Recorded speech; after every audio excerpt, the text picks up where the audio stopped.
Well, good morning again, everybody. Welcome to the Team Excellence Call. This is Lynn Gardner calling in from Wintry, Virginia, and calling in for the last time this year. Can you believe it?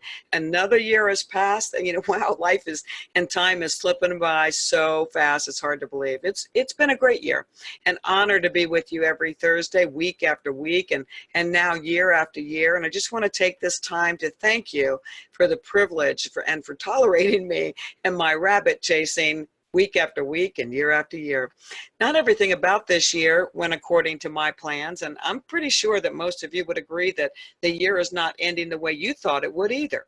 But it's also been filled with some good things, some God surprises, I like to call them, sprinkled throughout the year. Good things that we never expected to happen, and those are things to celebrate. So when you wrap it all up and tie it up in a bow, it's been a good year.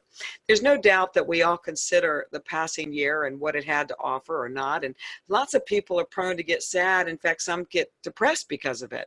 We make resolutions that it's going to be different. I'm going to find a new love. I'm going to, be successful. Whatever that is, we make these resolutions, and then we don't take action to fulfill those things that we promised ourselves, or maybe we even promised someone else that we do, and the load isn't easy to bear, so people get depressed, right?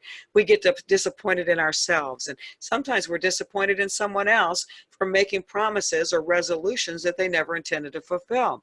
So some go on and make another year resolution, kind of just think, well, let's just retool it, right? Year after year, they may make the same one or make a different one, and before you know it, time's slipping right through their fingers.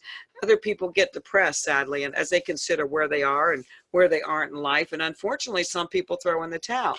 They give up on love. I'm never going to find love. That's not going to happen for me. I'm never going to be successful. This isn't the business for me. They just quit instead of moving forward. Thankfully, there are some that determine to keep putting one foot in front of the other, heading in the right direction. They want to take it one step at a time, and they're never going to quit. And, it's crazy how the calendar can impact our attitude, isn't it? But the good news is that as we close out a chapter in life, we're forced to consider what we did and didn't accomplish. That's the good news. And we do have free will to make changes. So we have what it takes to make 2019 different in all the ways that matter, all those ways that we were hoping 2018 would produce. We have the power, we have the choice, we have the strength, and God knows we have the blessing of breath flowing through our lungs right now to make a difference. But the $64 question is, will we do it? I'm not sure why, but every year as I consider the closeout of a year and where I am, where my life is, did I do what I said I'd do? And, I think about one particular scripture, I'm not sure why, but it always comes to mind. And it goes like this: do not merely listen to the word and so deceive yourself. Do what it says. Anyone who listens to the word but does not do what it says is like someone who looks at his face in the mirror and after looking at himself goes away and immediately forgets what he looks like. Now that sounds silly, doesn't it? But it's going to be so true in life, where we look at reality, we look at our lives, we say it's going to be different, and before you know it, we turn around and forgot all about it. Is there any resolution that you can make for yourself this year? I pray that it is to determine that you can achieve your goals. All things are possible. Just do it and never forget it. All those other resolutions, are just details, all the other sides of it. It's determining to make a difference. It's a determination to do what you set out to do that will get you where you want to go. And it's that plain, and frankly, it's that simple. Did you want it bad enough, or did you just wish you had it? There's a big difference. Wishing is for children, frankly. Dreams, goals, a plan of action, hard work, determination. Those are the things for the grown-up people. Children wish for all kinds of things that, a lot of them never come true. And when they don't come true, what does a kid do? They just move on to a new wish. They don't quit wishing in general. They just move on to something else. Is that what you're doing with your life too? Are you making wishes and blowing out the candles on another year? And when those things you vowed to make happen don't happen, you just make another wish, as if there's a renewal policy, right? Or a replay button on wishes. Some of us are just children in a grown-up body. We just keep wishing life away. Well, the only way our wish will ever become true is if we're willing to do our part like a grown-up, right? To obtain the things we dream about. Life's going to close out for each one of us one day, and this year is going to close out for all. We don't have to leave this world with a list of unfulfilled wishes. We just have to do what we set out to do. Where do you find the courage to do those things you never seem to do but want to do? Well, obviously, you have to retool your thinking, and you have to have an honest talk with yourself. Are you just wishing like a child, or do you have dreams that you need to put action behind in order to fulfill them? There are lots of reasons that we never move past the wishing. Fear is a big non-motivator, right? It's fear that will rob you every single time you let it take over. Fear is that boogeyman hiding under the bed that really there's nothing to be afraid of at all. But fear will keep you from moving, that's for sure. Procrastination, we've talked about that in the past, where procrastination, a lot of people excuse themselves and they laugh, say, oh, I'm just a procrastinator. But it's not that simple, folks. Procrastination is self-sabotage. Procrastination is knowing what you need to do and making the choice not to do it. Lazy is another motivator. Sometimes as we get older or life gets busy or whatever, we're inclined to be lazy, but you can't succeed at anything if you give in to lazy. The longer I live, though, the more aware I become of one underlying reason we often don't do what we think we want to do, and that's the deep inside we don't believe we're worth it. That's the inspiration behind this call today, entitled, Are You Worthy of Good? The idea that most people don't believe deep inside that they're worthy is very sad, but it's very true. Perhaps they've suffered heartbreak in a relationship or a financial setback, whatever it is. So many have allowed themselves to be convinced that they aren't worthy of good, and it might even be subconsciously, right? However, it is the biggest lie and from the biggest liar that is set out to defeat you. It's also one that you need to vow to never, ever let take over. So to end this year on a good note, and to empower you toward all those things that hopefully you'll transition from your wish list to your mission accomplished list, I'm going to remind you of who God says you are. He's the reason for this season in the first place, so it's fitting to consider who he thinks we are versus who we think we are, even if it's just deep within our subconscious mind. It's not possible to feel unworthy or weak or hopeless or worthless when we realize who God says we are. So number one, he created you with a specific purpose in mind, a job. You were born to complete that purpose, and only you are intended to fulfill it. Now, if you don't fulfill it, he's not going to just do away with the plan. He's going to find somebody else. But you were born to fulfill a specific purpose. We're called according to his purpose. How can you not feel special when you consider that you were created by the creator of all things to do a specific job that only you are intended to do? I'd say that makes you pretty special. He thinks you're worthy. Number two, he knew you before he formed the foundations of the earth, before he thought about the things that we admire so much, the beauty around us, the mountains and the ocean, the flowers and the trees and all the furry little creatures. He already knew your name. The Bible says, before I formed you in the womb, I knew you. Psalm 139 says, your eyes saw my unformed substance. In your book were written, every one of them, the days that were formed for me. He knew every day that you would live and breathe. He knew when you would be born. He knew what parents you would be born to. None of it's a mistake. In fact, these scriptures are what we cling to with a pro-life, message, a foundational message. He doesn't make mistakes. It's not a bad timing, a bad mating, a bad situation. None of that. He knew before the foundations of the earth when you would be born. So that theory doesn't fly with pro-lifers, right? Number three, he has plans for you. Jeremiah 19:11 says, for I know the plans I have for you, declares the Lord, plans to prosper you, not to harm you, plans to give you hope and a future. How can you not be excited about your future if the one who gives you your days has good plans for you? So if you don't fulfill the plans that he has for you, that's not his problem. That's your problem. He's ready to fulfill everything you were born to do, when you get up and do it. Number four, do not fear, for I have redeemed you. I summoned you by name. You are mine.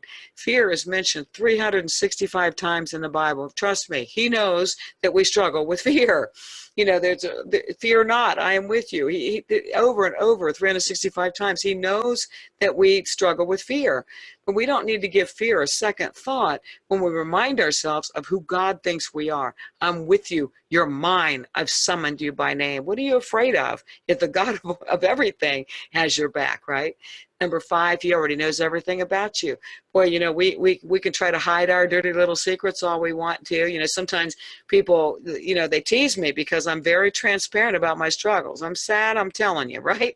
I tell you when I screw up, I tell you about my, you know, my filthy past, I'll tell you whatever, because I know that's all my testimony, and it's not just for me, right?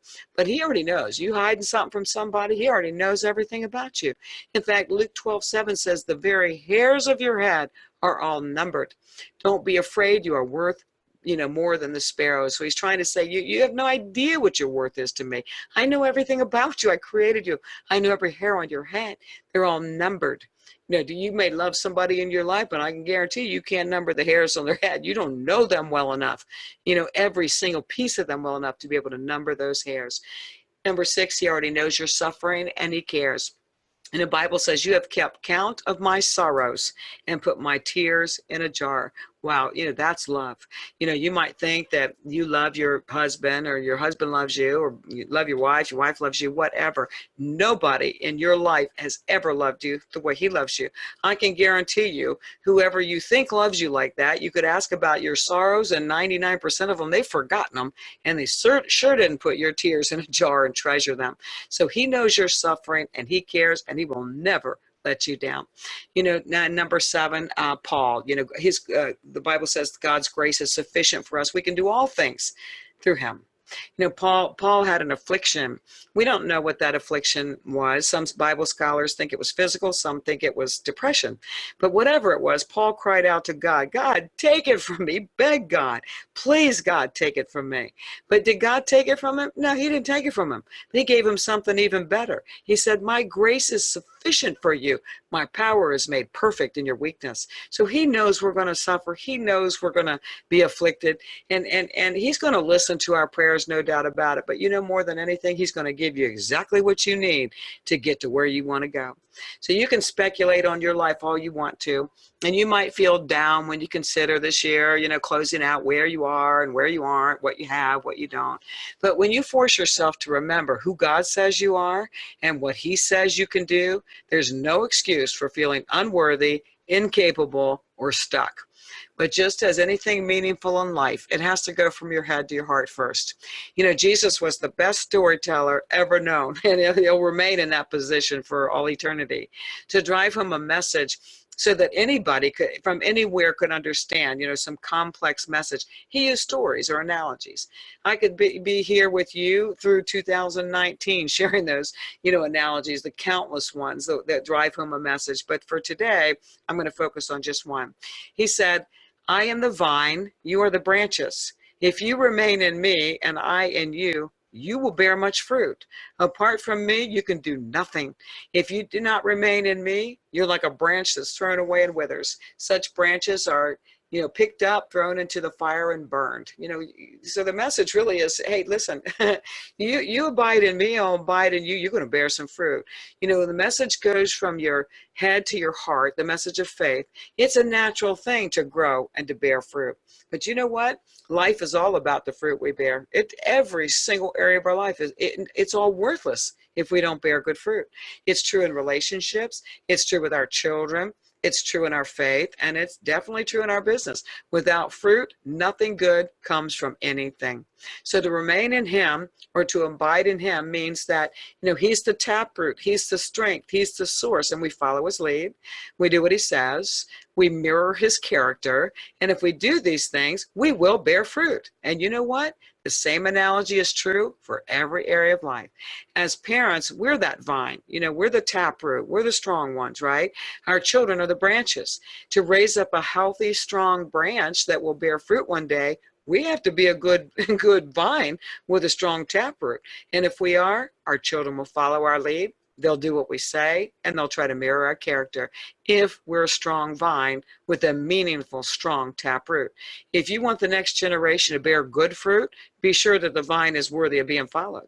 And it's true for our business, guys. Mr. and Mrs. Oshiro and Najik, they're the vine of our business. They're the source of our income and our opportunity, if you will. They're the strong ones, and we're all the branches, right?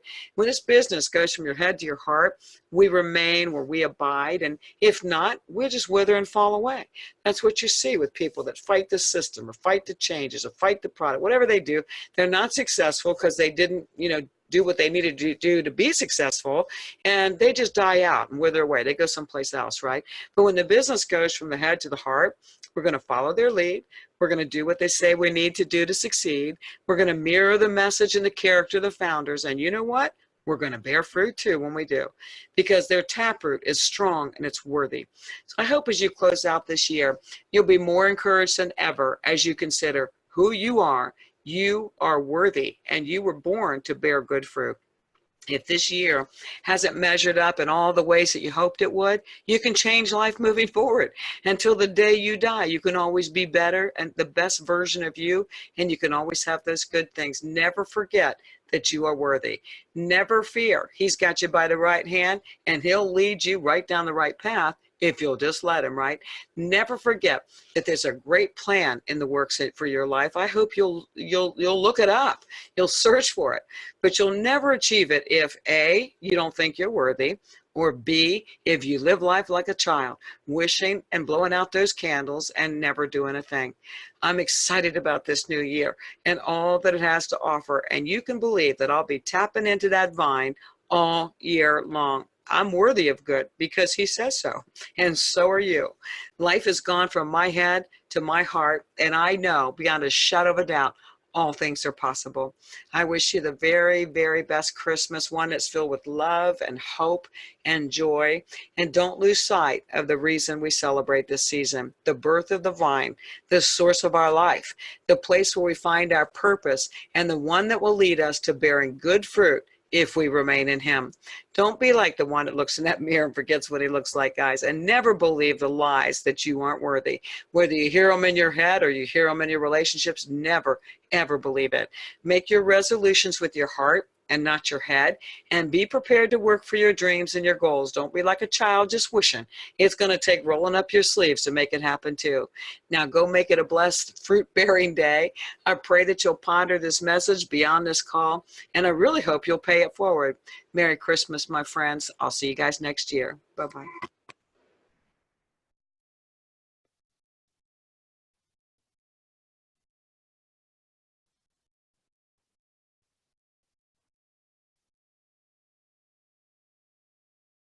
Well, good morning again, everybody. Welcome to the Team Excellence Call. This is Lynn Gardner calling in from Wintry, Virginia, and calling in for the last time this year. Can you believe it? Another year has passed. Wow, life is and time is slipping by so fast. It's hard to believe. It's been a great year. An honor to be with you every Thursday, week after week, and now year after year. And I just want to take this time to thank you for the privilege and for tolerating me and my rabbit chasing week after week and year after year. Not everything about this year went according to my plans, and I'm pretty sure that most of you would agree that the year is not ending the way you thought it would either. But it's also been filled with some good things, some God surprises, I like to call them, sprinkled throughout the year. Good things that we never expected to happen, and those are things to celebrate. So when you wrap it all up and tie it up in a bow, it's been a good year. There's no doubt that we all consider the passing year and what it had to offer or not, and